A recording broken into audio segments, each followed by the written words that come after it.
Hello guys, আসসালামু আলাইকুম। আপনারা সবাই কেমন আছেন? আশা করি ভালো আছেন। আমরাও আল্লাহর রহমতে ভালো আছি।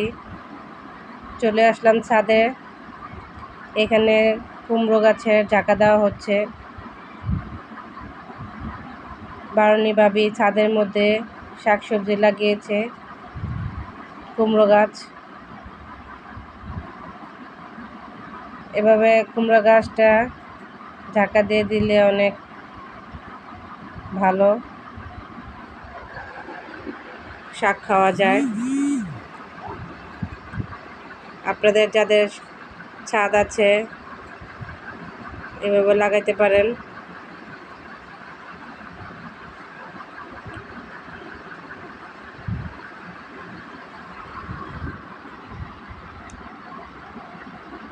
আমাদের কুমড়ো গাছটা কেমন হয়েছে, কুমড়ো গাছের জায়গাটা কেমন হয়েছে বলবেন।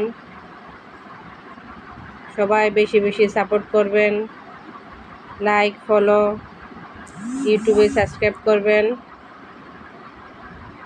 বেশি বেশি পাশে থাকবেন।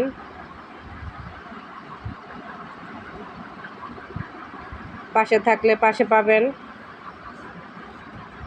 আমাকে লাইক ফলো দিলে আমিও আপনাদের লাইক ফলো দিব।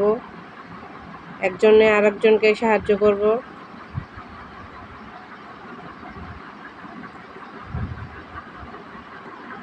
আমাদের ভিডিওটা কেমন হয়েছে বলবেন। আজকের মতো এই পর্যন্তই। ভালো থাকবেন, সুস্থ থাকবেন। আল্লাহ হাফেজ।